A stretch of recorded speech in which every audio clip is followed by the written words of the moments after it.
வணக்கம். இது ஒரு இலக்கிய நாவல் குறித்த ஒரு விமர்சனம். தொடர்ச்சியா பாலிடிக்ஸ் பத்தி பேசிட்டு இருக்கோம். இன்னைக்கு இலக்கியத்துக்கு வரலாம். இந்த நாவலை எழுதியவர் பெயர் விமலாதித்த மாமல்லன். அவர் 70களில் ரொம்ப தீவிரமாக எழுதி வந்த ஒரு நவீனத்துவ மரபை சேர்ந்த சிறுகதையாளர். அதன் பிறகு அவர் ஒரு சின்ன பிரேக் எடுத்துக்கிட்டார். அந்த பிறகு திரும்ப தொடர்ச்சியாக நிறைய கட்டுரைகள் எழுத ஆரம்பித்தார். அவர் ஒரு மாதிரி ஒரு பாலிமிக்கலான ரைட்டர்னு சொல்லலாம். சில நேரங்கள் ரொம்ப கட்டுக்கடங்காத கோபத்துல பல பேர் ஒரு காரி துப்பி கடுமையாக தாக்கி கட்டுரைகள்லாம் எழுதுவாரு. ஆனால் அவருக்குள் ஒரு ஒரு அன்பை விரும்பக்கூடிய மென்மையான குழந்தைத்தனமான ஒரு மனம் அவருக்குள் இருக்கிறது அப்படிங்கிறத இந்த நாவல் காட்டுது. இது அவருடைய முதல் நாவல். நீங்க பார்க்கலாம், ரொம்ப பெரிய நாவல். இது கிட்டத்தட்ட 2 கிலோ வெயிட் இருக்கு. இந்த நாவலை இந்த நாவலுடைய உருவாக்கம் குறித்து நான் கண்டிப்பாக பேசுறேன், கடைசியில் பேசுறேன். ரொம்ப பெரிய நாவல் இது. நாவலுடைய பக்கங்களை பார்த்தோம் என்றால் 1152 பக்கங்கள் இருக்கு. பெரிய எழுத்துருவில் கிட்டத்தட்ட டபுள் ஸ்பேஸ் விட்டு அவங்க அடிச்சிருக்காங்க. ஸோ இதை கொஞ்சம் நம்ம ஊர்ல தமிழ்ல வரக்கூடிய நாவல்களுடைய எழுத்துருவின் படி சின்ன எழுத்துருவில் இன்னும் ஒரு கம்மியான ஸ்பேஸ்ல அவங்க அடிச்சிருந்தாங்க அப்படின்னா இந்த நாவல் ஒரு 750 பக்கத்துல கூட முடிச்சிட முடியும்னு தோணுது எனக்கு. சும்மா என்னுடைய ஒரு ரஃபான கணக்கு தான். 800 அந்த பக்கம் வந்திருக்கும். இது கொஞ்சம் நல்ல அழகா போட்டிருக்காங்க. ரொம்ப பெரிய ஃபாண்ட்ல படிக்கிறதுக்கு ரொம்ப வசதியா போட்டிருக்காங்க. ஹார்ட் பவுண்ட்ல மட்டும் அந்த புத்தகம் கிடைக்குது. புத்தகத்துடைய விலை 1500. உருவாக்கத்தை பத்தி கடைசியாக சில வார்த்தைகள் சொல்றேன். அதுக்கு முன்னாடி இந்த புத்தகம் எதை குறித்தது அப்படிங்கிறத பத்தி முதல்ல சொல்றேன். இந்த எழுத்தாளரை பற்றி சொல்லிவிட்டேன். இந்த புத்தகம் அவர் வாழ்ந்த அவருடைய இளமை காலம், அந்த இளமை காலத்தில் அவர் சந்தித்த நெருக்கடிகள், அதை தாண்டி அவர் என்ன செய்தார் அப்படிங்கிறத பற்றியும், அதாவது அவருடைய அந்த நெருக்கடிகளை தாண்டி அவர் எப்படி எழுத்துலகில் தன்னை நிலைநிறுத்துவதற்காக முயற்சிகள் செய்தார். அந்த 70களில் அந்த 80களுடைய துவக்கத்தில், பெரும்பாலும் 70கள் தான், 70களில் எப்படி இலக்கிய உலகம் இருந்தது, அவர் சந்தித்த நண்பர்கள் யார், இலக்கிய நண்பர்கள் யார், இலக்கிய குழுக்கள் எப்படி செயல்பட்டன, இந்த மாதிரி விஷயங்கள் பெரும்பாலும் சென்னையை மையமிட்டு அந்த விஷயங்கள்லாம் அதுக்குள்ளாடி வருது. இந்த நாவலுடைய முக்கியமான ஒரு வசீகரம் என்பது, சுவாரஸ்யம் என்பது, இதில் வரக்கூடிய நிஜமான இலக்கிய பாத்திரங்கள், இலக்கிய எழுத்தாளர்கள், அவர்களை பாத்திரமாக இந்த படைப்புக்குள் நம்ம பார்க்கிறோம். கிட்டத்தட்ட ஒரு புனைவுக்கும் அப்புனைவுக்கும் நடுவிலான ஒரு ஸ்பேஸ்ல இந்த நாவல் ஃபங்க்ஷன் ஆகுது. இதை நீங்க ஒரு பயோகிராபிக்கல் ஃபிக்ஷன் சொல்ல முடியாது, ஆட்டோபயோகிராபிக்கல் ஃபிக்ஷன் சொல்ல முடியாது. ஆட்டோபயோகிராபிக்கல் ஃபிக்ஷன் சொன்னீங்கன்னா, அதாவது ஒரு தன்னெழுத்து புனைவு அப்படின்னு நீங்க சொல்லிட்டீங்க அப்படின்னா அதுக்குள்ள தண்ணில எழுத அவர் எழுதிருக்கணும். அவர் அதுல எழுதலை. இது பயோகிராஃபின்னு சொல்ல முடியாது. அவர் என்னதான் ஒரு தேர்ட் பர்சன்ல எழுதினாலும் கூட, படக்கில் எழுதினாலும் கூட, இது முழுமையான தேர்ட் பர்சனும் கிடையாது. உதாரணமா விமலாத்த மாமல்லன் அங்கு சென்றார் அப்படின்னு அவர் எங்கேயுமே சொல்றது இல்லை. இவன் அப்படிங்கிற ஒரு ஒரு புள்ளியிலேருந்து ஆரம்பிக்கிறார். அந்த அந்த அந்த தேர்ட் பர்சன்லேருந்து அவர் ஆரம்பிக்கிறார். இவன் அப்படின்னு சொல்றது மூலமா இதை தேர்ட் பர்சன் லிமிட்டட் அப்படின்னு நரேட்டாலஜில சொல்றாங்க. தேர்ட் பர்சன் லிமிட்டட்னா என்னன்னா, நீங்க உங்களுடைய கதையை நீங்களே சொல்லும் போது ஃபர்ஸ்ட் பர்சன்ல சொல்றீங்க, தன்னிலையில் சொல்லும் போது உங்களுக்கு பார்க்கக்கூடிய, நீங்கள் அனுபவிக்கக்கூடிய, நீங்கள் உணரக்கூடிய விஷயங்களை மட்டும்தான் அதுல சொல்ல முடியும். அது ரொம்ப பர்சனலா இருக்கும். அடிப்படையில் உங்களுடைய மனதுக்குள் நிகழக்கூடிய விஷயங்கள், நீங்கள் பார்க்கக்கூடிய உலகம், இது 2 தான் அதுல இருக்க முடியும். இது ஃபர்ஸ்ட் பர்சனுடைய ஒரு குணம். தேர்ட் பர்சன்ல நீங்க சொல்லும் போது அதை ஒரு கடவுள் தன்மை கொண்ட ஒரு சொல்முறைன்னு சொல்றாங்க. ஏன் கடவுள் தன்மை கொண்டதுன்னா, தேர்ட் பர்சன்ல நீங்க கிட்டத்தட்ட எல்லா விஷயங்களுமே பேச முடியும். தேர்ட் பர்சன்ல நீங்க பேசும்போது நீங்கள் இந்த உலகத்தில் இருக்கக்கூடிய சகல விஷயங்களை குறித்தும், சகல விதமான மனிதர்களுடைய மனங்களுக்குள்ளும் நீங்கள் சென்று அதை குறித்து அவர்கள் மனங்களுக்குள் என்ன நிகழ்கிறது, இந்த உலகில் நீங்கள் பார்க்க முடியாத இடங்களில் என்னெல்லாம் நிகழ்ந்தன என்பதை நீங்கள் சொல்ல முடியும். அப்படியான ஒரு கடவுளை போன்ற ஒரு அதிகாரத்தை அந்த படத்தில் எழுதும்போது உங்களுக்கு கிடைப்பதா அதை தேர்ட் பர்சன் அப்படின்னு சொல்றாங்க. அந்த அளவுக்கு அதுக்கு ஒரு பவர் இருக்கு. அதே நேரத்தில் இந்த தேர்ட் பர்சன் ரொம்ப டிட்டாச்சா இருக்கும். அந்த தேர்ட் பர்சன்ல நீங்க எல்லாருமே நீங்க ஒரு பெரிய ஒரு ஸ்கேல்ல வச்சு பார்க்க முடியும், டாப் ஆங்கிள் இருந்து உலகத்தை பார்க்குற மாதிரி. ஆனால் அதே நேரத்தில் எல்லாருடைய மனதுக்குள்ளும் நீங்க போய் பார்க்க முடியும். அப்படி இருந்தாலும் கூட அந்த வாசகருக்கு யாருடைய தரப்பு உணர்ச்சிகரமாக நாம் ஒன்றக்கூடியது என்று அவர்களால் முடிவெடுக்க முடியாது. யார் ரொம்ப பிடிச்சிருக்காங்களோ அவங்களுடைய பாயிண்ட் ஆஃப் வியூ அவங்க பார்ப்பாங்க. ஸோ உணர்ச்சிகரமாக ஒன்றுவது என்பது தேர்ட் பர்சன்ல கொஞ்சம் கம்மியா இருக்கும் அந்த ஸ்கோப். அடுத்து வந்து தேர்ட் பர்சன்ல நீங்க அந்த எழுத்தாளர் எந்த அளவுக்கு நம்பகத்தன்மையோட எழுதுகிறாரோ அந்த அளவுக்கு தான் அந்த நம்பகத்தன்மை அதுல இருந்து இருக்கும். அந்த ஃபர்ஸ்ட் பர்சன்கிற தன்னிலையில் அப்படி கிடையாது. நீங்க எதை சொன்னாலும் அதை நம்புவாங்க, ஏன்னா அது உங்களுடைய அனுபவம், நீங்க ஏற்கனவே எஸ்டாப்ளிஷ் பண்றீங்க. ஸோ தன்னிலைக்கான ஒரு அட்வான்டேஜ் அது. ஆனா தன்னிலையில் நீங்கள் எழுதும் போது அது உங்களுக்குள் அந்த கதையை சுருங்கி விடுவதால் உங்களை குறித்து நீங்கள் ஒரு பெரிய விமர்சனத்தை வைக்க முடியாது. ஒண்ணு, நீங்கள் முன்வைக்கக்கூடிய பல்வேறு விஷயங்களை அந்த படைப்பாளியால் அதை அவரால் வந்து உங்களை நீங்கள் அந்த படைப்பாளியை எதிர்க்கவோ விமர்சிக்கவோ அதற்குள் முடியாது. இந்த ஒரு பிரச்சனையா அதுக்கு முன்னாடி இருக்கு. ஏன்னா முழுக்க முழுக்க நீங்க அவங்களோட இமோஷனலா ரொம்ப க்ளோஸ் ஆயிருப்பீங்க. ஸோ இது வந்து ஃபர்ஸ்ட் பர்சனுடைய பிரச்சனை. ஸோ அதனால இவர் என்ன பண்றாருன்னா, இந்த ஃபர்ஸ்ட் பர்சனுக்கும் தேர்ட் பர்சனுக்கு நடுவில் ஒன்று இருக்கு. அதுதான் தேர்ட் பர்சன் லிமிடெட். அப்படின்னா என்னன்னா, நீங்க தேர்ட் பர்சன்ல சொல்றீங்க இவன் அவன் அப்படின்னு தான் வந்து உங்களை பத்தி நீங்க சொல்லிக்கிறீங்க. இது சொல்லும்போது அந்த குறிப்பிட்ட அந்த இவனுடைய கண்ணோட்டத்திலிருந்து அந்த உலகத்தை பாக்குறீங்க. அதை தாண்டி இன்னொரு உலகத்துக்குள்ள நீங்க போறதில்லை. பெரும்பாலும் அவர் அதை செய்யறதில்லை. அதாவது இவர் வந்து தன்னுடைய அம்மாவை குறித்து பேசும்போது, தன்னுடைய அப்பாவை குறித்து பேசும்போது, நண்பர்களை குறித்து பேசும்போது, அலுவலகத்தில் இருக்கக்கூடிய சக அலுவலர்களை குறித்து பேசும்போதெல்லாம் அவர்களை இவர் எப்படி பார்க்கிறார், என்ன கண்ணோட்டத்தில் பார்க்கிறார், உலை குறித்து கருத்து என்ன சொல்றாரு தவிர அவங்க மனசுக்குள்ளாடி என்ன இருக்கு, அவங்க இவர் எப்படி பாக்குறாங்க அப்படிங்கிறது எங்கேயுமே வரதில்லை. ஸோ இவருடைய விஷன்ல இருந்து நீங்க வந்து உங்களை ஒரு ஒரு கேமராவை நீங்க பாக்குறீங்க அப்படின்னா உங்களுடைய பாயிண்ட் ஆஃப் வியூ எல்லா இடம் என்ன தெரியுதோ அதான் நீங்க காமிக்க முடியும். இதுதான் வந்து third person limited. Third person மாதிரி தெரியும், ஆனா அது வந்து அதுக்குள்ளாடி ஒரு ஆட்டோபயோகிக்கலான ஒரு தன்னிலையான தன்மை அதுக்குள்ள சாத்தியப்படும். அதே மாதிரி இந்த தேர்ட் பர்சன் லிமிடெட் ரைட்டிங் உடைய ஒரு அட்வான்டேஜ் என்ன அப்படின்னா, நீங்க இந்த மாதிரி எழுதும் போது உங்களுக்கு அந்த அந்த கதையின் பிரதான பாத்திரமான அந்த கதை சொல்லியுடைய அவருடைய நடத்தை, அவருடைய குணாதிசயங்கள், அவருடைய முடிவுகள் இவை குறித்து தொடர்ந்து விமர்சிப்பதற்கான ஒரு ஒரு இடைவெளியையும் அது உருவாக்கும். ஸோ ஒரு டிட்டாச்மெண்ட்டும் இருக்கும் ஒரே டைம்ல. அதுவும் அதே நேரத்தில் வந்து இது ரொம்ப உள்ள போயும் பேச முடியும். கிட்டத்தட்ட இன்னைக்கு வந்து தாவேக்கார சரி நம்முடைய இடதுசாரிகளும் இவங்களும் விடுதலை சிறுத்தைகளும் ஆதரிக்கிற மாதிரி உள்ளே இருப்பாங்க, வெளியே இருப்பாங்க, அந்த மாதிரி. ஸோ அந்த மாதிரியான ஒரு ஒரு பாயிண்ட் ஆஃப் வியூ தான் வந்து இந்த தேர்ட் பர்சன் லிமிடெட் அதுதான் அவர் இங்கே யூஸ் பண்ணியிருக்காரு. நான் வேணா உங்களுக்காக சும்மா ஒரு ஓப்பனிங் பேசேஜ் மட்டும் இந்த நாவலில் இது படிச்சு காமிக்கிறேன். ஸோ அந்த லாங்குவேஜ் உங்களுக்கு புரியும் எப்படி இருக்கு அப்படின்னு.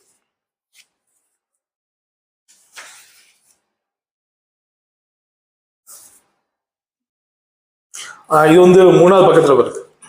இந்த புத்தகத்துடைய பக்க அளவில் வந்து இது 13வது பக்கம்னு நினைக்கிறேன். ஆமாம்.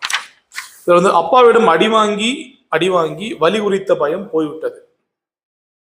அடிப்பதே பயப்பட வேண்டும் என்பதற்காகத்தான், பயத்திலேயே அடக்கி வைத்திருக்க வேண்டும் என்பதற்காகத்தான். அப்பா முதல் அதிகாரிகள் வரை எல்லோருமே அடிக்கிறார்கள். அவர்களுக்கு கட்டுப்பட வேண்டும் என்பதற்காகவே அடிக்கிறார்கள். அவர்கள் சொல்படி வாழ வேண்டும் என்பதற்காகவே அடிக்கிறார்கள் என்பதற்காகவே திருப்பி அடிக்க முடியாவிட்டாலும் எவர் சொல்படியும் வாழக்கூடாது என்கிற வைராக்கியம் பிஞ்சிலேயே முளைகட்ட தொடங்கிவிட்டது. 5ஆம் வகுப்பில் போட்ட பாரதியார் வேஷம் மனதில் தங்கி போயிற்று. நீ என்ன சொல்வது, நான் என்ன கேட்பது, இப்படின்னா அது போதும் பாருங்க. எந்த இடத்துல அவர் வந்து நான் அப்படின்னு சொல்லவே இல்லை, அது அவன் தான். ஸோ இந்த மாதிரி ஒரு ரொம்ப ஒரு கரெக்டான சாய்ஸ். இந்த மொழியை நீங்க படிக்கும்போதும் தெரியும், ஓ இது இவனுடைய கேரக்டர் இப்படிப்பட்டதுதான். எவ்வளோ அடி வாங்கினாலும் நம்முடைய அந்த அது அந்த வலியை காமிக்க கூடாதுன்னு ரொம்ப ரோஷம் கொண்டு அதிகமான ரோஷம் இருக்கக்கூடிய ஒரு ரொம்ப சென்சிட்டிவான ஒரு பையன் அப்படி நம்ம தெரியுது. அப்புறம் இவருடைய அடுத்தடுத்த நடவடிக்கைகள் பார்க்கும்போது இவர் இதனால தான் இப்படி இருக்கிறாரால நம்ம யோசிக்க முடியும். ஸோ இவரை தன்னையே தான் விமர்சிப்பதற்கும் கிண்டல் அடிப்பதற்குமான ஒரு பெரிய ஸ்பேஸை வந்து அந்த நாவல் கிரியேட் பண்றாரு. அதுதான் அந்த நாவல் எனக்கு ரொம்ப பிடிச்சது. இவரை மட்டும் விமர்சிப்பதற்காக அல்ல, இவரை சுற்றி இருக்கக்கூடியவர்கள் அவர்களுடைய நடத்தை எல்லாத்தையுமே நீங்க ஒரு பகடி செய்வதற்கும் அதை பற்றி பேசுவதற்குமான பெரிய ஒரு ஸ்கோப் வந்து நாவலுக்குள்ள இருக்கு. எனக்கு ரொம்ப பிடிச்சிருந்துச்சு. பேசிக்கா நல்ல ஒரு சாய்ஸ் அந்த பாயிண்ட் ஆஃப் வியூ பொறுத்தவரையில். அடுத்து அந்த நாவலுடைய மெயினான தீம் என்ன அப்படின்னு பார்க்கலாம். நான் ஏற்கனவே சொன்னேன் இல்லையா, அது மாதிரி ஒரு சூழல், இலக்கிய சூழல், அந்த சூழல் இருக்கக்கூடிய பல்வேறு இலக்கிய முகாம்கள், அதுல வந்து ஒரு இளம் எழுத்தாளர் பங்கு பெற்று எப்படி தன்னுடைய எழுத்தை பயின்று ஒரு சிறு பத்திரிகைகளில் தன்னுடைய கதைகளை பிரசுரித்து எப்படி தனக்கான இடத்தை அவர் உருவாக்க முயற்சி செய்கிறார், அவருக்கு ஏற்படக்கூடிய இந்த இடர்கள் என்ன, தடுமாற்றங்கள் என்ன, இவைதான் அந்த நாவலுடைய களம். அவருடைய காலகட்டத்தில் இருந்த பல்வேறு முக்கியமான படைப்பாளிகள், ஜெயகாந்தன் துவங்கி பல்வேறு சமயவேல், முருகேச பாண்டியன், கலாப்பிரியா, வண்ணதாசன், ஏகப்பட்ட எழுத்தாளர்கள். பெரும்பாலும் அவரோட அதிகமாக இந்த நாவலுக்குள்ள சுத்துறது வந்து விக்ரமாதித்யன்ங்கிற நம்பிதான் நினைக்கிறேன். ஸோ அவரும் இந்த நாவலுக்குள்ள அடிக்கடி ரொம்ப அதிகமாக வருகிறார். மாதிரி பல்வேறு படைப்பாளிகள், அவருடைய நண்பர்களாக அந்த காலத்தில் இருந்த பல்வேறு படைப்பாளிகள், இவர்களை குறித்து ஒரு சித்திரம் நாவல் இருக்கிறது. எங்கேயுமே முடிந்த அளவுக்கு அவர்களை குறித்து ஒரு சென்டிமெண்டலான ஒரு பார்வை எங்கேயுமே உருவாக்கக்கூடாது ரொம்ப தெளிவா இருக்காரு. அதாவது ஒரு சார்பு எதுவுமே இல்லாம அவங்கள வந்து பட்டவர்த்தமா வெளியே வைக்கணும், அப்படியே வைக்கணும், அவங்களை விமர்சன பூர்வமாக வைக்க வேண்டும் அப்படிங்கிற ஒரு ஒரு ஒரு நோக்கு அவரிடம் இருக்கிறது. அது வந்து ரொம்ப சுவாரஸ்யமா இருக்கு இந்த நாவலை படிப்பதற்கு. அப்புறம் வந்து இந்த நாவலுடைய மெயினான ஒரு தீம், இந்த நாவலுடைய கரு என்பது வேலை. நான் இதை பத்தி ஒரு தனியா ஒரு குறிப்பு எழுதியிருக்கேன். இந்த வேலை என்பது ஒரு இலக்கியவாதிக்கு எப்படி இருக்கிறது என்பதை பற்றி ஒரு குறிப்பு எழுதியிருக்கேன். அதில் நான் என்ன சொல்றேன் அப்படின்னா, ஒருவருக்கு வேலை என்பது அவருக்கு அவர் விரும்பி செய்வதாக இருக்க வேண்டும். நம்ம எல்லாருமே அதான் சொல்றோம், வேலை என்பது நான் விரும்பி செய்வதாக இருக்க வேண்டும். பெரும்பாலும் நேரங்களில் வேலையை விரும்பி செய்ய முடிவதில்லை. ஏன் விரும்பி செய்ய முடிவதில்லைன்னா, சம்பளத்துக்காக தான் வேலைக்கு போறோம். சரி, சம்பளத்துக்காக வேலைக்கு போனாலும் வேலைக்கு போன இடத்துல நம்மளால நிம்மதியா வேலை செய்ய முடியுமா அப்படின்னு கேட்டீங்கன்னா, சில நேரங்களில் உங்களால விரும்பி வேலை செய்ய முடியும். ஆனாலும் கூட அந்த வேலையிடத்தில் உங்களால் ஒத்து வர முடியாத, உங்களால் இசைந்து போக முடியாத அளவுக்கான சூழல் எப்போதுமே இருக்கும்.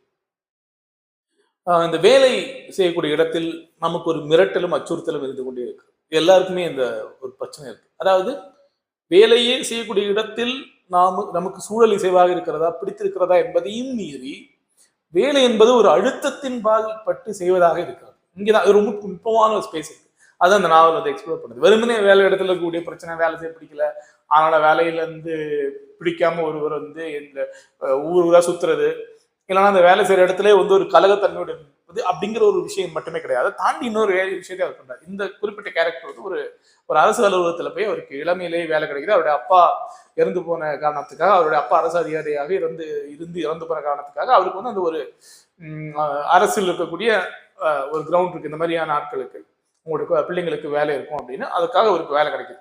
ஸோ பிடிக்காத வேலையில போய் அவர் சேர்றாரு. ஆனா வேற வழி இல்லாம அன்றாட வாழ்க்கையை நடத்த வேண்டும்ங்கிற தேவைக்காக அவர் அங்கே போய் சேர்றாரு.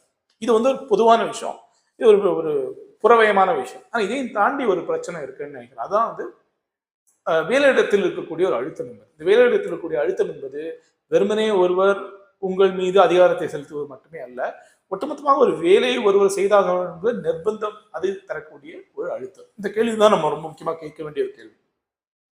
நம்ம வேலை செய்யும்போது என்ன செய்யறோம்னா, ஒரே வேலையை தொடர்ச்சியாக செய்யறோம். யோசிச்சு பாருங்க. இப்ப நம்ம யூடியூப்ல நான் ஒரு வீடியோ போடுறேன் அப்படின்னா, இந்த வேலையை தொடர்ச்சியா செய்யணும், இந்த நாள் இந்த வேலை இப்படி செய்யணுங்கிற எந்த கட்டாயமும் கிடையாது. ஆனால் நான் இதை தொடர்ச்சியாக இந்த செய்கிறேன் அப்படின்னா, ஏன் அதை செய்யணும் யோசிச்சு பாருங்க. சும்மா யோசிச்சு பாருங்க. நான் என்னுடைய கருத்துக்களை உங்களிடம் கொண்டு சேர்க்க வேண்டும் என்று நினைக்கிறேன் என்பது ஒரு காரணம் என்று நீங்கள் சொன்னீர்கள் என்றால், நான் எதுக்கு என் கருத்துக்களை உங்கள்கிட்ட வந்து சேர்க்கணும்? சரி, நான் என்னுடைய கருத்துக்களை என்னுடைய கட்டுரைகளாக நான் எழுதலாம், இல்லை ஒரு கதையாக எழுதலாம், ஒரு நாவலாக எழுதலாம். நான் எதுக்கு உங்கள்கிட்ட வந்து அதை எழுதி சேர்க்கணும்? இந்த கேள்வி இருக்கு இல்லையா? நான் சொல்லலாம், எனக்கு ஒரு உள்ளுக்குள்ளாடி ஒரு தவிப்பு இருக்கு. நான் என்னுடைய கோபத்தை, என்னுடைய உணர்வுகளை, என்னுடைய கருத்துக்களை, என்னுடைய பார்வையை வெளியே சொல்ல வேண்டியது தவிப்பு இருக்கட்டும். அது எதுக்கு நான் ஒரு வேலையா மெனக்கட்டு செஞ்சு உங்ககிட்ட வைக்கணும்? அதுக்கு அவசியம் என்ன இருக்கு? அதுக்கு ஒரு அடிப்படையான ஒரு ஒரு ஒரு கொடுக்கல் வாங்கல் இதுக்குள்ளாடி இருக்கு, ஒரு சின்ன காம்ப்ரமைஸ் இருக்கும். எப்பவுமே எந்த வடிவத்துக்குள்ள நீங்க செயல்படும் போதும் அது இருந்துதான் எழுத்துலயே அது இருக்கு. எனக்கு தோணக்கூடிய ஒன்றை நான் உங்களுக்கு புரிய வைக்க வேண்டிய அவசியம் இருக்கிறது. அதுக்காக நான் என்னுடைய மொழியை முடிந்த அளவுக்கு பயன்படுத்த வேண்டிய ஒரு அவசியம் இருக்கிறது. அதை வளைக்க வேண்டிய, அதற்கு உங்களுக்கு ஏற்றவாறு என்னுடைய மொழியில் சின்ன சின்ன மேஜிக் செய்ய வேண்டிய அவசியம் இருக்கு. இதெல்லாமே ஒரு ரைட்டர் இருக்கக்கூடிய சவால்கள். ஒரு காணொலியை தயாரிக்கக்கூடியவருக்கும் அப்படியான சவால்கள் இருக்கும். அதெல்லாம் எதுக்கு செய்யணும் யோசிச்சு பாருங்க. இந்த கொஸ்டின் இருக்கு இல்லையா? அப்ப இது ஒரு அழுத்தம் நமக்குள் இருக்கிறது. எதையும் ஒன்று செய்ய வேண்டும் என்கிற அழுத்தம் இருக்கிறது. இந்த அழுத்தம் தான் வேலையுடைய பிரச்சனை.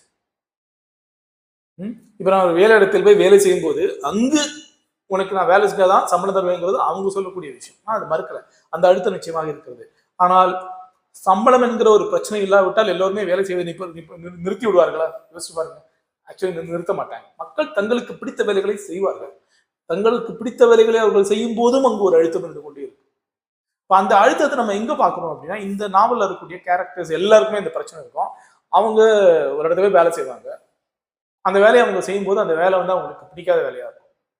ஒரு அரசு அலுவலகம், பெரும்பாலும் அந்த நேரத்தில் நிறைய எழுத்தாளர்கள் அரசு அலுவலகங்களை வேலை பார்த்தாங்க, இல்லைன்னா அச்சகத்தை வேலை பார்த்தாங்க, இதழியல்ல வேலை செய்வாங்க. இப்படிதான் பெரும்பாலும் அன்னைக்கு வேலை செஞ்சாங்க.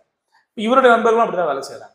இப்படி வேலை செய்யக்கூடியவர்களுக்கு அவங்க வேலை செய்யக்கூடிய இடத்தில் கடுமையான அழுத்தம் இருக்கிறது, அங்கும் அவர்களுக்கு வேலை செய்ய பிடிக்கவில்லை. ஆனாலும் வந்து அந்த வேலை அவர்களுடைய ஆட்களை உறிஞ்சுகிறது, அவர்களுடைய நேரத்தை உறிஞ்சுகிறது, அது அவர்களுக்கு பிடிக்கவில்லை. இது ஒரு புறவயமான தகவல். அதே மீறி எழுத்துக்குள்ள அவர்கள் வரும்போது அவங்களுக்கு ஒரு வேலை ஒரு ஓய்வு நேரம் கிடைக்கிறது, விடுமுறை கிடைக்கிறது என்றால் அவங்க உண்மையிலே உட்கார்ந்து எழுதுறாங்களா அப்படின்னு பேசுறது. ஆக்சுவலி நிறைய பேர் உட்கார்ந்து எழுதுறது இல்லை. எழுத்தாளர்களுக்கு நேரம் கிடைத்தாலும் அவர்கள் எழுதுவதில்லை. ஏன் அவர்கள் எழுதுவதில்லை? இந்த கேரக்டர் கூட எடுத்துக்கலாம். அவரு ஒரு ஒரு வருஷம் 2 கதை எழுதுறாரு. அந்த கதை அவருக்கு நல்ல ஒரு பேர் வாங்கி கொடுக்கும்போது அந்த பிறகு அவர் எழுதுவதை நிறுத்துகிறார். அதன் பிறகு அவருக்கே தோணுது, ஓய்வு நேரம் கிடைக்கும் போதெல்லாம் அவர் நண்பர்களை பார்ப்பதற்காக சைக்கிள் எடுத்துட்டு போறாரு, நீண்ட தூரம் சைக்கிள்லேயே ஒரு நடைபயணம், சைக்கிள் பயணம் ஒன்று போக வேண்டும் நினைக்கிறார். பயணம் பண்ணிக்கிட்டே இருக்காரு, நிறைய பேரை போய் பார்க்கிறாரு, அரட்டையிலும் உரையாடலிலும் சந்திப்புகளிலும் அவருடைய நேரம் போய்கொண்டே இருக்கிறது. அவர் ஏன் வேலை செய்யறது இல்லை? யோசிச்சு பாருங்க. ஏனென்றால் வேலை செய்வது என்பது ஒரு அழுத்தத்தின்பால் நிகழக்கூடிய ஒன்று.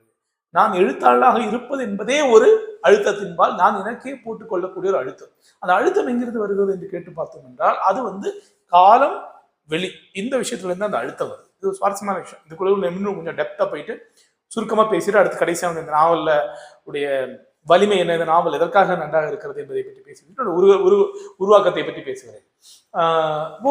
நான் ஒரு குறிப்பிட்ட வேலைக்கு செல்லும் போது எனக்கு பணம் கிடைக்கிறது என்பதை மீறி அங்கு நான் செல்ல வேண்டிய ஒரு அவசியம், ஒரு குறிப்பிட்ட இடத்துக்கு நான் சென்றாக வேண்டிய அவசியம் இருக்கிறது, ஒரு குறிப்பிட்ட நேரத்தில் நான் அங்கே இருக்க வேண்டிய அவசியம் இருக்கிறது. நான் ஒரு எழுத்தாளராக இருக்கும்போது நான் அந்த எழுத்தை முடித்து ஒரு பேர் வாங்குகிறேன் என்பதையும் கடந்து தொடர்ந்து நான் உட்கார்ந்து எழுத வேண்டிய அவசியம் இருக்கிறது. குறிப்பிட்ட நேரத்தில் உட்கார்ந்து எழுத வேண்டிய அவசியம் இருக்கிறது. குறிப்பிட்ட இடத்தை அதற்காக நான் உருவாக்க வேண்டிய அவசியம் இருக்கிறது. நீங்க எங்க வேணா உட்காந்து எழுத முடியாது. ஸோ ஒரு இடம் தேவை, ஒரு அதான் அந்த ஸ்பேஸ் ரொம்ப அவசியமா இருக்கு. அப்புறம் வந்து டைம் ரொம்ப அவசியம். ரெண்டுமே வந்து ஒரு ஒழுங்குக்குள் வரும்போது தான் என்னோட எழுத முடிய தோணுச்சு. இந்த உலகத்தில் இந்த இரண்டும் சார்ந்த ஒரு அடிப்படை ஒழுங்கு இல்லாமல் எழுதியவர்கள் யாருமே கிடையாது. ஏதோ ஒரு இடத்துல நீங்க சிறையில் உட்கார்ந்து எழுதியவர்கள் இருக்கிறார்கள். அங்கும் வந்து ஒரு ஸ்பேஸ் அவங்களே ப்ரீ டிட்டர்மின்டான ஒரு முன்முடிவு செய்யப்பட்ட ஒரு இடம் இருக்கிறது, ஒரு வெளி இருக்கிறது, ஒரு நேரம் இருக்கிறது. அங்கதான் அவங்களும் ஸ்பேஸ் ஒர்க் பண்ண முடியும். இது வந்து நம்ம மனசுக்குள்ள இருக்குது அப்படின்னா என்னுடைய ஒரு புரிதல். நம்முடைய மனதுக்குள் ஒரு காலமும் ஒரு வெளியும் இருக்கிறது. அதை ஒழுங்குபடுத்த வேண்டிய ஒரு நிர்பந்தம் நமக்குள் இருந்து கொண்டே இருக்கிறது. அது நம்முடைய அடிப்படையான மனித விளைவுக்கு எதிரானதாக இருக்கிறது. இதனால தான் உங்களுக்கு நீங்க ஒரு பணக்காரராக இருந்தாலும் கூட உங்களுக்கு நேரமும் வெளியும் இருக்கும் பட்சத்தில் நீங்கள் அந்த இடத்திலிருந்து ஏதோ ஒன்றை நீங்கள் படைக்க விரும்புவீர்கள். அது மூலமா ஒரு அர்த்தம் உங்களுக்கு உலகம் பற்றி கிடைக்கும். இந்த உலகத்தில் வாழ்வதற்கான ஒரு டெப்த் வந்து உங்களுக்கு அது மூலமா கிடைக்கும். ஆனா அந்த டெப்த்தும் அந்த ஒரு அனுபவம் சும்மா வராது. ஸோ நீங்க உங்களுக்கு பிடிக்காத ஒரு விஷயத்தை நீங்க செய்யணும். அந்த பிடிக்காத விஷயத்தை நீங்க தொடர்ச்சியா செய்யணுங்கிற ஒரு அழுத்தம் உங்களுக்கு உள்ளிருந்து வந்துகிட்டே இருக்கு. அது ஏன் வருது, ஏன் அப்படி இருக்கு அப்படின்னு கேட்டீங்கன்னா, இந்த டைமும் ஸ்பேஸும் எப்போ உருவாச்சோ அப்போலேருந்து அந்த அழுத்தம் நம்முடைய உலகத்தில் ஏற்பட்டு விட்டது. அதாவது இப்ப நம்ம இருக்கக்கூடிய இந்த உலகத்தில் இருக்கக்கூடிய இந்த வெளி என்பது நம் பிரஜையால் உருவாக்கப்பட்ட ஒன்று. நிஜமாவே அப்படி ஒரு ஸ்பேஸ் இருக்குன்னா இருக்குது. ஆனா மனிதன் பார்த்து கொள்ளும் விதத்தில், இல்லாட்டி ஒரு விலங்கு பார்த்து கொள்ளும் விதத்தில் அந்த ஒரு ஸ்பேஸ் வந்து உருவாக்கப்படவில்லை. அது வந்து சும்மா ஒரு பருப்பொருள். அதே ஒரு ஸ்பேஸா கன்சீவ் பண்றது வந்து ஹியூமன்ஸ் தான். இல்லைன்னா ஒரு விலங்குக்கும் அந்த பண்பு இருக்கு. அதனால விலங்குகள் தங்களுக்கான இடம் குறித்த ஒரு பிரஜையை உருவாக்கி அந்த இடத்துல வந்து அதை தன்னதாக மாற்றுவதற்கான சில வேலைகளை அவங்க செய்யறாங்க. தன்னுடைய சிறுநீரை இங்கு தெளிப்பது, இல்லைன்னா அந்த இடத்த வந்து சின்ன சின்ன மாற்றி அமைப்பதன் வழியாக இது என்னுடைய இடம் அவங்க வந்து காமிச்சுக்கிறாங்க. இப்போ வந்து பறவைகளை எடுத்துக்கொண்டோம் என்றால் பறவைகளுக்கு ரொம்ப பெரிய ஸ்பேஸ் இருக்கு. வானம் முழுக்க அவர்களுக்கானதுதான். ஆகையால் வந்து பறவைகள் எப்போதுமே வந்து பெரும்பாலும் எனக்கு தெரிந்து பறவைகள் ஒரு குறிப்பிட்ட மரத்தை அடையாளப்படுத்தி இது என்னுடைய மரம் அப்படின்னு வாழ்நாள் முழுக்க அந்த மரத்தில் உட்கார்ந்துருக்காரு. அந்த மரத்தை ஒரு கூடு கட்ட வேண்டிய அவசியம் என்பது பயன்படுத்தும். அதை விட்டு வெளியேறி இன்னொரு இடத்துக்கு போகும். அங்கே இன்னொரு பறவை வரும். ஏனென்றால் பறவைகளால் மூவ் பண்ணிட்டே இருக்க முடியாது. பறவைகளோட ஸ்பேஸ் வந்து ரொம்ப பெருசா இருக்கு. ஆனால் நம்மை போன்றவர்களுக்கு அந்த மாதிரியான ஒரு ஸ்கோப் இல்லை. ஸோ ஸ்பேஸ் வந்து நமக்கு எப்பவுமே லிமிட்டடா இருக்கு. அதுக்குள்ளாட்டி நம்மளை வந்து நிறுவ வேண்டிய கட்டாயம் நம்முடைய மனதுக்குள் இருந்து வருகிறது. இது வந்து ஒரு விதத்தில் ஒரு அழுத்தத்தை நம்ம மீது ஏற்படுத்துகிறது. அடுத்து நேரமும் வந்து ஏதோ ஒரு விதத்துல வந்து இந்த வெளியுடன் கனெக்டா இருக்கு. ஸோ ஏன்னா இந்த வெளியில் நாம் நம்மை முன்வைக்கும் போது இந்த இடத்தை தேர்ந்தெடுத்து இந்த இடத்துடன் நான் உறவாடும் போது தான் அந்த ஒரு சென்ஸ் ஆஃப் டைம் எனக்கு உள்ளாடி வருது. அப்பதான் அதை எக்ஸ்பீரியன்ஸ் பண்றேன் அந்த டைமை. ஸோ இதையும் ஒரு விதத்துல வந்து மனிதர்களுக்குள் ஒரு அழுத்தத்தை இதுவும் ஏற்படுத்துகிறது. இது ரெண்டுமே சேர்ந்து நாம் இந்த உலகத்தில் வந்து பிறந்து நம்மை மனிதர்கள் என்று அறியும் தருணத்திலிருந்தே இந்த அழுத்தம் நமக்குள்ள ஏற்படுத்துகிறது. நாம் முழுமையாக இதை உணரும் போது இந்த அழுத்தம் இன்னும் வலுப்பெறுகிறது. இது வலுப்பெறும் போதுதான் பல்வேறு பிரச்சனைகள் மனிதர்களுக்கு வருகிறது. இந்த ஸ்பேஸையும் இந்த டைமை எப்படி உடைக்கிறது நமக்கு தெரியல. அப்பதான் வேலைன்னு ஒன்று உருவாகுது. வேலைங்கிறது வந்து வெறுமனே யாரோ ஒருவர் முதலாளி நமக்கு முதல் போட்டு தொழிலை தொடங்கி அங்கு நம்ம வேலை செய்யணும்னு கட்டாயப்படுத்தி நம்ம மேல ப்ரெஷர் போடுறது கிடையாது. அதையும் தாண்டி ரொம்ப ஆழமான ஒரு தளத்துல அது ஒரு பிலாசபிக்கல் பிரச்சனையா இருக்கு இந்த வேலை அப்படிங்கிறது.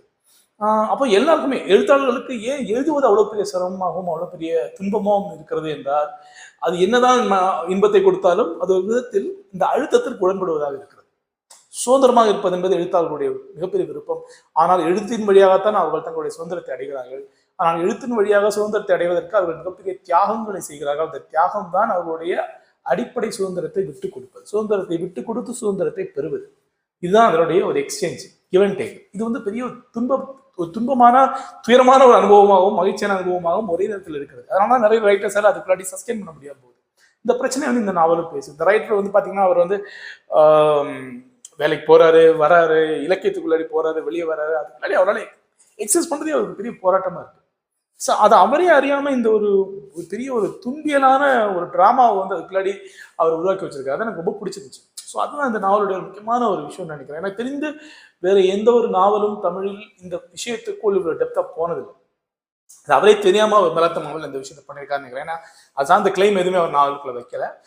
அவருக்குள் அவருடைய அர்மனதுக்குள்ள இருந்த ஒரு பெரிய துன்பத்தை இது சார்ந்த அவருடைய ஒரு அல்லாடலே அவர் வந்து நாவலுக்குள் பதிவு செய்திருக்கிறார். அது ரொம்ப பாராட்டத்தக்க விஷயம் நினைக்கிறேன். ஏன்னா இது முக்கியமான விவாதத்தை நோக்கி நம்மை இட்டு செலுத்துகிறது. நான் திரும்ப சொல்றேன், இது வந்து பிலாசபிக்கல் நாவல் கிடையாது. பிலாசபிக்கல் நாவலுக்குள்ளாடி ஒரு பிலாசபிக்கலான கட்டமைப்பு இருக்கும், அது இந்த நாவலில் கிடையாது. ஆனால் முக்கியமான பிலாசபிக்கல் பிரச்சனையை நோக்கி இந்த நாவல் வந்து நம்மளை இட்டு செல்கிறது, அதை குறித்து பேசுவதற்கு நம்மை தூண்டுகிறது. அந்த விதத்தில் ரொம்ப முக்கியமான டெக்ஸ்ட் நினைக்கிறேன். அடுத்து வந்து நாவலுடைய துவக்கமும் முடிவும் அதை பற்றி பேசுவோம். நாவல் ஆரம்பிக்கும் போது இவர் வந்து ஒரு இளைஞராக, ஒரு பச்சை கிளாஸ்ல படிக்கக்கூடிய ஒரு இளைஞராக, அதன் பிறகு மேல மேல அந்த வேலை கிடைத்து அந்த குடும்பத்தில் இருக்கக்கூடிய அப்பாவுடன் இருக்கக்கூடிய மோதல், அந்த வேலை கிடைத்தது.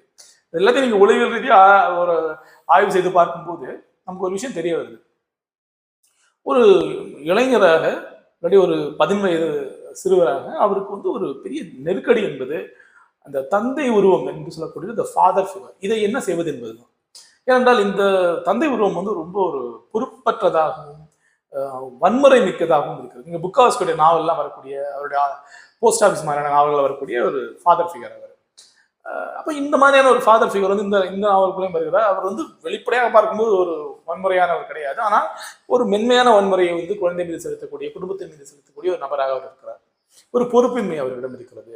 பணத்தை எல்லாம் ஒரு சீட்டு விளையாடி அவர் வந்து குதிரை பந்தயத்துல வந்து இழந்துடுறாரு. இப்படிப்பட்டவர் தான் அவருடைய அப்பா. ஸோ இவர் வந்து அப்பா மீதான ஒரு கடும் கோபத்துடன் இந்த நாவல் வந்து துவங்குது.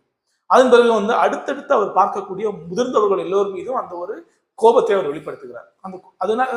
அந்த ஃபாதர் ஃபிகர் வந்து எல்லா இடத்துலயும் அவர் ஐடென்டிஃபை பண்றாரு. கடைசி வரை நாவல் முடியும் போது வரையிலும் அவருக்கு அந்த பிரச்சனை இருந்துகிட்டே இருக்கு. ஸோ அவர் வந்து ஒரு தன்னுடைய 20 பிற்பகுதியில் 30 துவக்கத்தில் இருக்கும்போதும் கூட அவருக்கு தொடர்ச்சியாக ஒரு ஒரு தந்தை உருவம் மீதான கோபம் இருந்து கொண்டே இருக்கிறது. இது எனக்கு வந்து ரொம்ப முக்கியமான விஷயம் தோணும். அதாவது நீங்க வந்து லக்கான் படிக்கும்போது லக்கான் அதை பத்தி பேசுறாரு.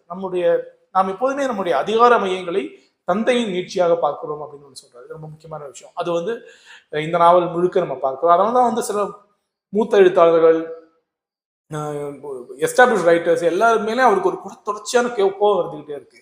அடிப்படையான இலக்கியம் சார்ந்த விழுமியங்களை மீறி அவர்கள் செல்லும் போதெல்லாம் இவர் வந்து அவர்களை சாடுகிறார், அவர்களை கூட்டு எழுதுகிறார், கேள்வி எழுப்பிக் கொண்டே இருக்கிறார்.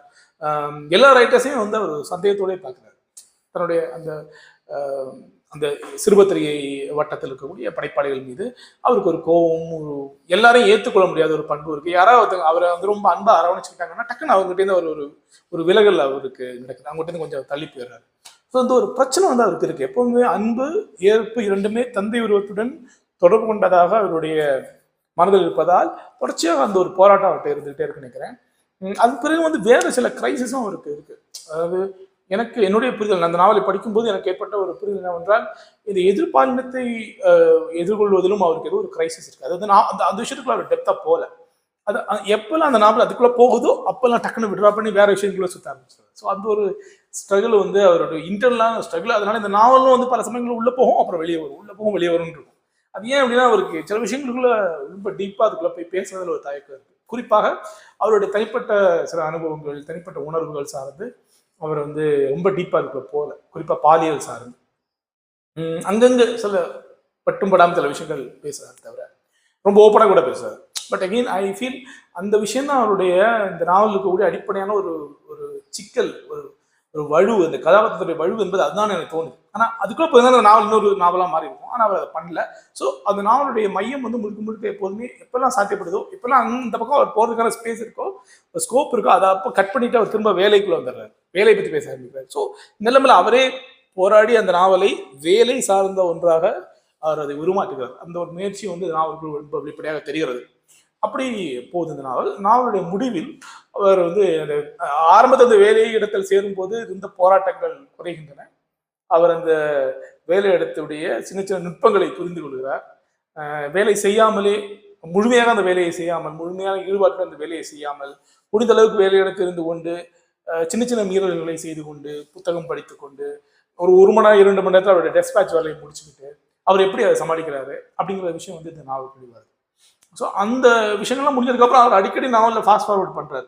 எதிர்காலத்தில் அவர் இந்த விஷயங்களையும் முடித்து அவர் அடிப்படையான ஒரு பொறுப்பிலிருந்து இந்த கிளரிக்கல் போஸ்ட்லேருந்து அவர் எப்படி மேலிடத்துக்கு போகிறார், ஒரு இன்ஸ்பெக்டர் போஸ்ட் அவருக்கு ப்ரொமோஷன் கிடைக்க போகுது அப்படிங்கிறதெல்லாம் கடைசி காலத்தில் எப்படி வரப்போகுதுங்கிறதெல்லாம் முன்னாடி சொல்றாரு. பட் அதுக்குள்ள நாவல் ரொம்ப டீப்பாக போகல. பேசிக்காக இதான் அந்த நாவலுடைய ஒரு ஒரு ஒரு களம் என்பது தான். இங்கே ஆரம்பிச்சு இந்த இடத்துல முடியுது. இதுக்கு உள்ளாடி அவர் பார்க்கக்கூடிய பல்வேறு நபர்கள், எழுத்துல அவர் எதிர்கொள்ளக்கூடிய முக்கியமான பல சிக்கல்கள், அதெல்லாம் வந்து நாவல் படி பேசப்படுது. அதுதான் நாவலுடைய மிகப்பெரிய சுவாரஸ்யம் நினைக்கிறேன். என்னுடைய ஒரு வெளிப்படைத்தன்மையும் இந்த கதை சொல்லக்கூடிய இந்த நபருடைய ஒரு ஒரு கள்ளங்கபடமற்ற ஒரு தன்மையும் இருக்கு அவர்கிட்ட. அது எனக்கு ரொம்ப ஆச்சரியமா இருக்கு. மாமல்லனிடம் இவ்வளவு ஒரு பியூரான ஒரு சோல் இருக்கு அப்படிங்கிறது என்னால் வந்து நம்ப முடியல. நான் இதுவரை அவர்கிட்ட இந்த அளவுக்கு உரையாடி அவரிடம் பழகியதில்லை. ஆகையால் எனக்கு இந்த நாவலை படிக்கும்போது அந்த விஷயம் எனக்கு ரொம்ப ஈர்த்தது. அதான் வந்து பல்வேறு நபர்களுக்கு இந்த நாவலை படித்தவர்களுக்கு இந்த நாவலை ரொம்ப பிடித்து போனதுக்கான காரணமும் வந்து அந்த அந்த மெயின் கேரக்டருக்குள்ள இருக்கக்கூடிய ஒரு ஒரு கள்ளங்கப்படமற்ற தன்மை.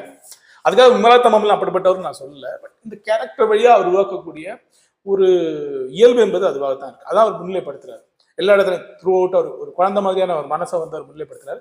அது நிறைய பேருக்கு இந்த நாவலை படிக்கும்போது ரொம்ப பிடித்தமானதாக இருக்கும் அப்படின்னு சொல்றேன். அதன் பிறகு நான் ஏற்கனவே சொன்னது நாவலோட முக்கியமான ஒரு தீம், அதனுடைய கரு, வேலை குறித்து, வேலை என்றால் என்ன என்கிறத எழுப்பக்கூடிய ஒரு கேள்வி, அது ரொம்ப முக்கியம்னு நான் நினைக்கிறேன். அப்புறம் பல்வேறு அந்த காலகட்டத்தில் இருந்து இலக்கிய சூழல், பல்வேறு இலக்கிய அதிகார மையங்கள், பல்வேறு இலக்கிய நண்பர்கள், இவர்களை குறித்த பல்வேறு தகவல்கள் அது ரொம்ப நல்லா இருக்கு. குறிப்பா வந்து இவர் ஜெயகாந்தன் குறித்த ஒரு சித்திரம் என்பது துவக்கம் முதல் கடைசி வரை ரொம்ப கரெக்டா வந்திருக்கு.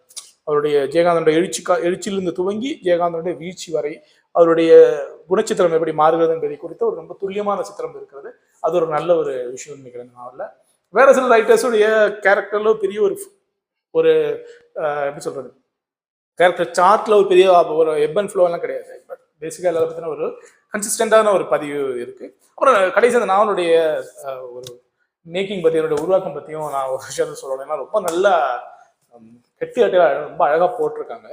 இந்த பாருங்க, நான் பெரும்பாலும் என்னுடைய நாவல், நான் படிக்கக்கூடிய நாவல்களை எல்லா இடத்துக்கும் எடுத்து போவேன், எல்லா இடத்துலையும் வச்சு படிப்பேன், ரொம்ப ரஃபாக தான் ஹேண்டில் பண்ணுவேன். ஆனால் பெரும்பாலும் நான் படிக்கக்கூடிய நாவல்கள் வந்து பக்கங்கள் கொஞ்சம் கொஞ்சமாக மடியும், அது கொஞ்சம் அழுக்காயிரும்.